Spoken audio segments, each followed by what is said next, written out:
That's what it comes down to, is it needs a lot of attention to detail in order to work. I think if you give it that attention to detail, it's going to work.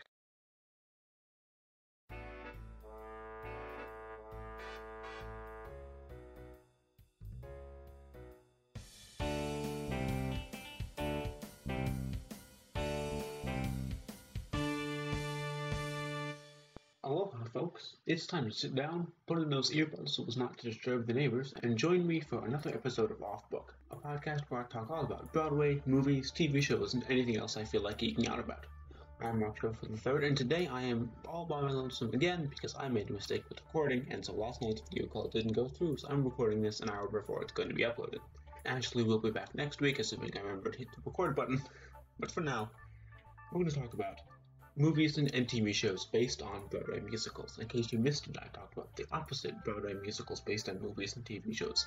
Last week, I suggest listening to that one first. I talked a little bit about the reason that adaptations exist, and we're going to be expanding on that today. But there have been a lot of movie versions of Broadway shows. Grease, Annie, Oklahoma, West Side Story, the upcoming Dear Evan Hansen, In the Heights, and Wicked, and it's quite the conversation.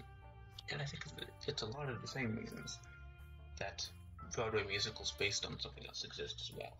There is the element of familiarity. It's easier to get people involved in your project if it's something that they can go watch the original and see, oh, this is good. It may be easier just to find something to do because you don't have to come up with as much. You also often have people making these films that are fans of the original Broadway production and want to be able to bring their expertise and create something based on what they love. But I think the biggest reason, just like with last week, I think the biggest reason that these exist is because people want to go see them.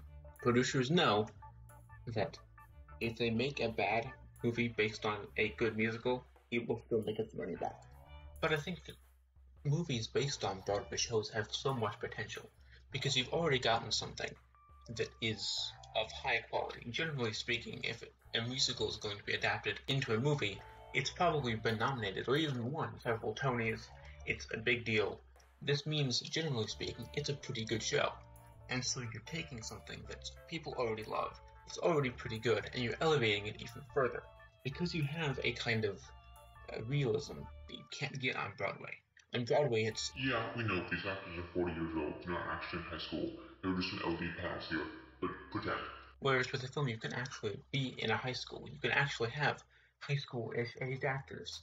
You can give it a sense of reality that you can't on Broadway. And that can even help the audience to connect on a deeper level with your characters because they're right there. And you can also use the elements of film to your advantage. To have these close-up shots, to have these long shots, to hold shot sizes. You can control exactly what the audience sees, which can help elicit a greater emotional response if you do it correctly. But on the other hand, there's also a lot that Broadway can do that film can't. You can never really replicate that live feeling. Some movies try. With movies like the last 5 years, all the actors sang live for the movie. So what you're hearing them sing is actually what they sang on set, with albeit some editing. But it's still, you know that there are cameras. You can see the different shot changes, so it doesn't feel as genuine sometimes, because you know it's been heavily edited, and there's a crew standing right there. It's not real life. It's not happening right in front of you. And now, a word from our sponsor. Wait, hold on. We had to cut some stuff from the ad and put it in the podcast format, so looks like we cut every other word. Okay, that seems kind of random, but coming to fall cinemas. Example, why shouldn't make a movie on musical unless give thought what change? Ad now. When filmmakers appeal a court wider, when they create film doesn't any ad. So next, use something no sense, one of these. Yeah, the original was way better. Anyway, back to what I was saying. I think that what it requires to make a good movie based on a musical is a lot of what it requires to make a good musical based on anything else. It requires somebody who respects and understands what the original production had going for it, and can replicate that, and can kind of respect what happened there without just making a carbon copy. Because you often need to add something or change things in order to make it work on screen. If you just try to adapt it by saying, this is a movie version, and people are going to go go see it, so there. It might do well critically, but it's not going to get the same kind of response from fans. I think another issue that a lot of them find is there's a huge difference in audience between the people that will go see a Broadway show and the people that can go see a movie. And that can work to their advantage or not. Because on the one hand, you have a larger audience that can go see it, so you can expose more people to the Broadway show. A lot of people will fall in love with a Broadway show by seeing the movie adaptation. But you often also get the opposite, where you have a lot of non-theater people going to see the movie, and so you are left with the tough choice of, do I just make it a full musical and hope that the people that aren't musical people will still like it, or do I try to dumb it down? And I think dumbing it down often happens by cutting a number, by shortening a number, by trying to make the singing less full singing, more speak singing, and it hardly ever appeals a wider audience, but often loses some of the original audience that likes the show, because even though they may go see it, they're not going to watch it again, and they're not going to like it.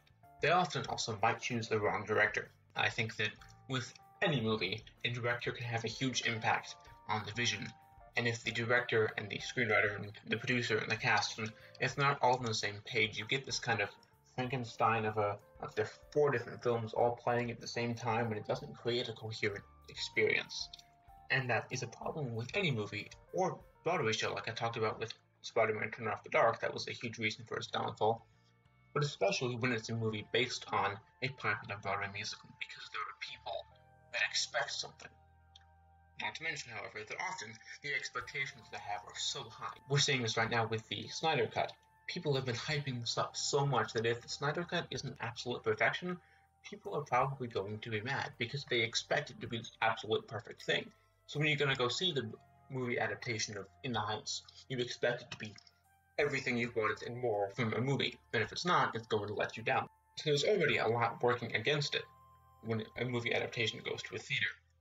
But I think there's a lot they can do in order to make it work, because they just need to respect the original production and look at it from a creative angle and say, okay, what do we need to change? How do we translate it? There are some shows that just don't translate well. Cats is a very good example of that. Some people in cat costumes on stage is a little bit weird, but you can get behind it. Some CGI realistic cats playing in close-up with celebrities that you know, but also as cats, there's a suspension of disbelief there. That you're very much testing, because you want them to believe that what they're seeing is actually happening, but it's so ridiculous, and it ends up being this kind of thing that just it doesn't work as well as the stage version does. Not to mention that there's a lot of visual things that the Broadway show can do because they have a full cast all the time that a movie can't do, because they don't necessarily have the equipment or just can't get a full wide shot of hundreds of people. So it becomes a question of, how do you translate that? How do you create the same level of visuals in a different medium? In the trailer for the In the Heights movie, you found there's a scene where Benny and Nina are walking across the side of an apartment building in kind of an Inception-looking scene, and that definitely didn't happen in the original Broadway production, because they just couldn't, aside from, I guess, wires. But even though we don't know how that's going to fit into the plot, we do know that's not something that happened in the original, and so they're trying to see, how can we make this a movie that's just as good as the show? Not because it is the show, not because it isn't the show, but because it kind of marries both film and theater. I also think that there is an element to the realism that can hurt you, because as of the day of recording this, recently the final members of the principal cast for the Evan Hansen movie have been announced, and Ben Platt, who originated the role of Evan Hansen on Broadway, will be playing Evan Hansen in the movie. However, Ben Platt definitely is not high school age, but the rest of the actors they've cast in the movie aren't from the original production, at least of the main cast, and so they look like they could be in high school. So the question then is that okay? Is that going to distract you? I think that there's a lot of factors at play there. It really just needs, that's what it comes down to, is it needs a lot of attention to detail in order to work. And I think if you give it that attention to detail, it's going to work. But if you don't, you're going to create something that may work, but may not. I mean, personally, my favorite Broadway movie musical is probably Rent. they did cut a lot of things that I wasn't a fan of. They shortened a lot of songs, and I think that was unnecessary. But what they kept, they translated very well. I think that there are a lot of interpretive pieces to the show on Broadway. There are a lot of scenes that work with transitions on stage, and it wouldn't necessarily work on film, but they found a way to make it work. The opening scene in that movie ends with people pouring out dumpsters full of flaming paper onto Benny's car, and that scene wasn't in the Broadway production, but it works because it seems like something that would happen, and so they found a way to adapt it. A lot of people are saying that a similar thing would have to happen if they were to make a traditional movie adaptation of Hamilton. They made the pro-shot version that was released on Disney+, but if they were ever going to turn it into a normal movie, there's a lot of things that they would have to change. A lot of it hinges on the fact that we can show 4 people in 4 different places at the same time, or that somebody can traverse the entire colonies in 4 feet, or the fact that we can blow through 4 years in one song. And a show like that wouldn't necessarily work right out of the gate if you were to just turn it into a movie script. So there are a lot of factors, but I think that if a filmmaker approaches a production with a level of enthusiasm and respect for the original show, and doesn't change things just to change things, but also doesn't keep anything if it doesn't make sense, if they find the right balance, I think that it will be successful. But I think the truth is, it will be financially successful no matter what, because it has the name attached to it.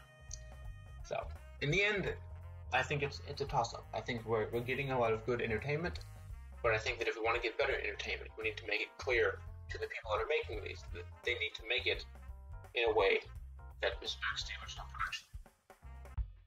Anyway, this episode is now over. Many thanks for absorbing its audio. Next week, we'll be talking about why theater's been able to survive for so long, and what it might look like in the future. So make sure you join us for that. In the words of the great William Shakespeare, adieu, adieu, parting is such sweet sorrow, see if thou next weeketh. Yeah.